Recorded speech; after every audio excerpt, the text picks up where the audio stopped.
पहले आप अपना फ्री माइंड घूम रहे हैं तो आप बहुत बड़ी गलती कर रहे हैं। आपके हाथ से मौका निकल जाएगा। वैकेंसी दोस्तों, मैं आशीष शर्मा, बहुत बहुत स्वागत है आपका हमारे अपनी यूट्यूब चैनल याशी शर्मा एसएससी में। तो जो भी लोग नए जुड़े हैं, आप सभी से मेरी रिक्वेस्ट है कि प्लीज आप इस वीडियो को एंड तक जरूर देखिए, क्योंकि आपको कहीं ना कहीं इससे फायदा होने वाला है और बहुत ज्यादा ही फायदा इससे होने वाला है। डेफिनेटली आप लास्ट में कमेंट करके भी जाएंगे कि एक जिस वीडियो की हमको तलाश थी वो हमें मिल गई। तो देखिए, ये जो वीडियो है वो दिल्ली पुलिस के लिए है। अभी 2-4 दिन में इसके फॉर्म भी आने वाले हैं। वैसे 5 सितंबर को आने वाले थे, लेकिन कुछ आपको पता है कि डिस्टरबेंस हुआ है।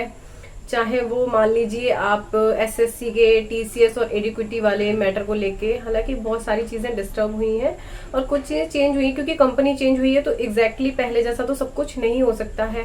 अब जो नई कंपनी है वो अपने अरेंजमेंट देखेगी, उसके अकॉर्डिंग वो अपना टाइम टेबल फिक्स करेगी कि उसे एग्जाम कब कराना है। तो भाई बात ये है कि आपका नोटिफिकेशन कभी भी आता है उससे इतना मैटर नहीं है, क्योंकि जो आपका एग्जाम है उसके लिए आपको बहुत ज्यादा जो समय है वो नहीं दिया जाएगा। आपको एक मतलब कम ही टाइम मिलेगा आपकी तैयारी के लिए, उसको बेटर बनाने के लिए। आई थिंक अभी ये जो हमारा कैमरा है वो फिक्स हो चुका है, ठीक है। तो बहुत ज्यादा जो आप इसके इंतजार में अगर बैठे हैं कि भाई वैकेंसी आ जाएगी तब हम अपनी तैयारी करेंगे, और अभी उससे पहले आप अपना फ्री माइंड घूम रहे हैं, तो आप बहुत बड़ी गलती कर रहे हैं। आपके हाथ से मौका निकल जाएगा, वैकेंसी निकल जाएगी और आप देखते रह जाएंगे कि हाँ, आपके सामने से कई लोग जॉब लेके चले गए। तो बार बार एज नहीं रह जाती है, उतना डेडिकेशन नहीं रह जाता है। तो एक चीज को आप समझिए कि आपने भले ही अभी तक पढ़ाई नहीं की हो, पर इस वीडियो को देखने के बाद, पूरा देखने के बाद आपको पढ़ने बैठ जाना है, क्योंकि भाई जब जागो तभी सवेरा। अभी आप बहुत सारे लोगों से हो सकता है पीछे हों, लेकिन आप आज से चालू कर देंगे पढ़ाई तो हो सकता है बहुत सारे लोगों से आप आगे भी निकल सकते हैं।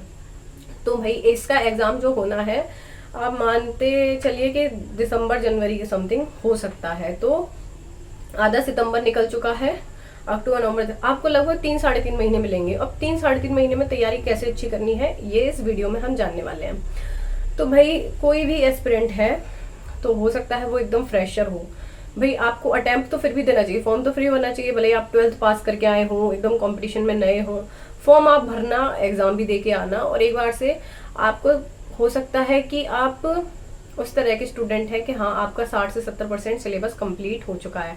तो मेनली ये वीडियो उनके लिए है। वैसे तो ये सभी के लिए हेल्पफुल है, पर वो जिनका 60-70% हो गया है उनके लिए ज्यादा हेल्पफुल है। तो भाई देखिए, अब इसमें स्कोर कैसे बढ़ाना है। मान लीजिए आपका 50 के समथिंग स्कोर आ रहा है, तो उसको हम 70-75 तक, 80 तक हम कैसे ले जा सकते हैं। क्योंकि भाई जो जनरल वाले जो नॉर्मली लड़के हैं उनका 75 तक का स्कोर तो 75 तो होना ही चाहिए। मतलब आज का कंपटीशन इतना बढ़ गया है, पहले तो सोर्स नहीं थे, आप ये समझिए।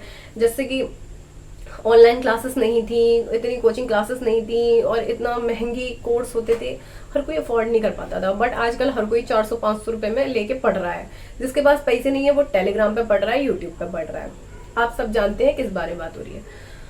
तो भाई बात ये है कि आपको 3 से 4 महीने में अपना स्कोर बूस्ट करना है। तो स्कोर कैसे बूस्ट करना है हम उसकी बात करते हैं।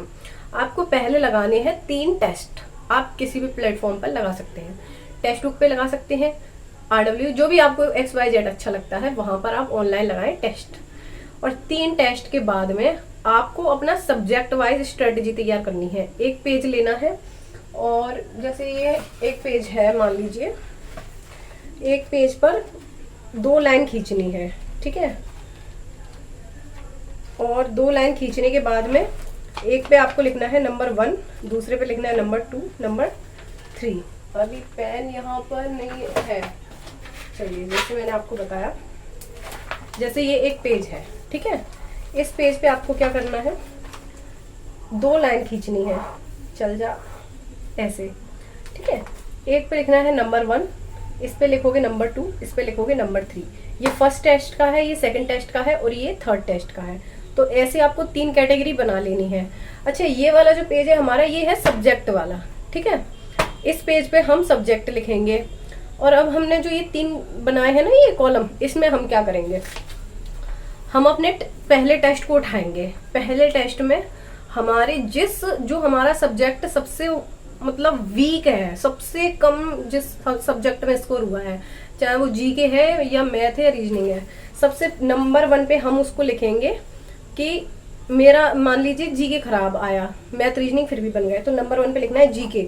इसका मतलब क्या है कि मेरी जो फर्स्ट प्रायोरिटी है वो जीके होने वाला है। अब मुझे जो सबसे ज्यादा ध्यान देना है वो जीके पे देना है।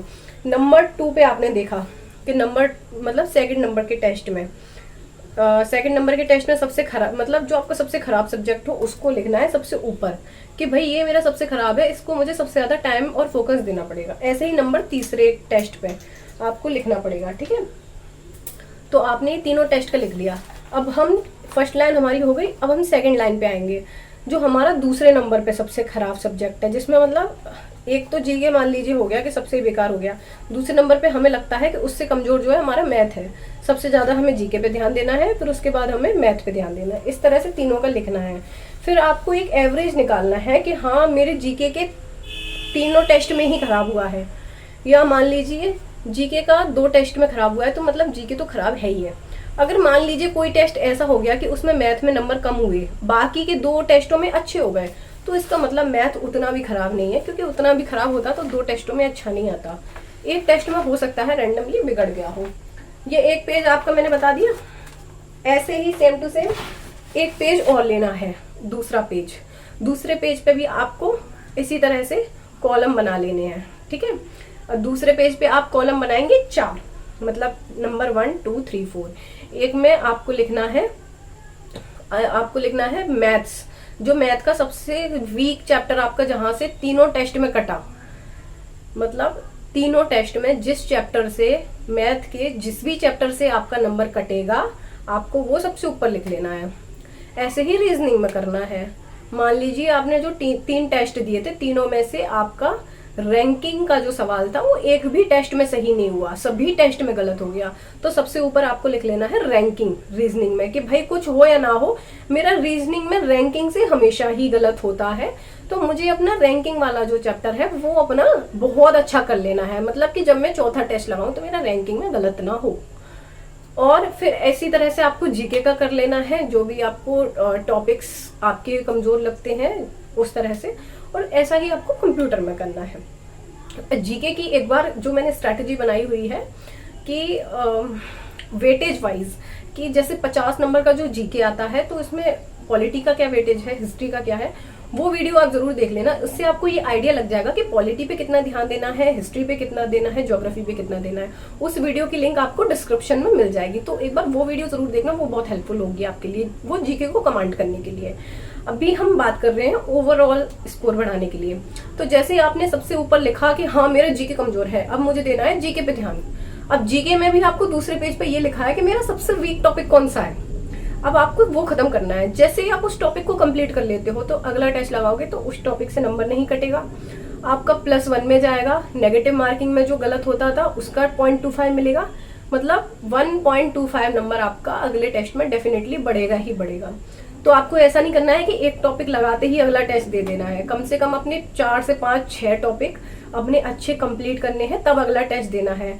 जब आप 4-5 टॉपिक कंप्लीट कर लोगे फिर उसके बाद टेस्ट लगाओगे तो आपके 7 से 8 नंबर डेफिनेटली बढ़ जाएंगे अगले टेस्ट में, तुरंत आपको इसका फायदा देखने के लिए मिलेगा। अब मान लीजिए आपने देखा मैथ्स में जो मेरा चैप्टर है ट्रेन और सीआई से गलत होते ही हैं, आपको पहले उसको उठा के पूरा पढ़ लेना है। भाई आपको ये नहीं पता ना अभी तक कि इतना सारा सिलेबस है, हम सिलेबस तो बहुत टाइम से पढ़ ही रहे हैं और कब तक पढ़ें कब तक कंप्लीट करें। तो अपनी वीक पॉइंट सबसे पहले लिखने हैं और उन पे काम करना है। जब आपके वीक पॉइंट आपके स्ट्रॉन्ग पॉइंट में चेंज हो जाएंगे तो जहां से नंबर कटते हैं वहां से वो नंबर कटना बंद हो जाएंगे, ठीक है। तो आपको जैसे मान लीजिए आपका सीआई से कटता है और ट्रेन से कटता है, तो आपको वो कंप्लीट करना है। फिर अगला टेस्ट दोगे तो आपके ये 2 चैप्टर से जो क्वेश्चन है, जो 2 क्वेश्चन आते हैं वो आपके गलत नहीं होने चाहिए। जब आपके गलत नहीं होंगे तो डेफिनेटली आपको 2.5 नंबर का तो फायदा मिल ही जाएगा। एक तो आपका जो गलत हो रहा है वो नेगेटिव मार्किंग बचेगी और सही करोगे तो उसका प्लस में मिलेगा। तो इस तरह से आप अपने टेस्ट का एनालिसिस अच्छी तरह से करके और इस तरह से आप अपने स्कोर को बूस्ट कर सकते हैं। भाई आप लड़का है लड़की जो भी है, लेकिन आप अपने इस तरीके से स्कोर को बहुत अच्छा कर सकते हैं। और आपको जो डिस्क्रिप्शन में जो लिंक दिया ना, एक बार उसको जरूर देख लेना। एक चीज और है कि मतलब आप रिवीजन बार बार करते रहना है। कोई भी चीज आप नए पढ़ते जाओगे, नया पढ़ते जाओगे, नया पढ़ते जाओगे, उससे कुछ नहीं होता। आप भले ही एक टॉपिक को एक बार आप पढ़ो, ऐसा नहीं करना कि मान लो आपने टॉपिक देखा गांधी युग, अब आपने वो गांधी युग एक टीचर से देख लिया वीडियो, फिर दूसरे टीचर से देख लिया, फिर तीसरे टीचर से देख लिया, फिर चौथे टीचर से देख लिया। आपको ऐसा नहीं करना है। एक टीचर से देखना है, उसको लिख लेना है कॉपी में, उसको ही 4 बार रिवीजन करना है, उसको ही 4 बार उठा के पढ़ना है। बार बार नई नई वीडियोस और नया नया कंटेंट नहीं देखना है, उसको ही एक बार लिख लो बढ़िया तसल्ली से और उसको ही रिवीजन करो।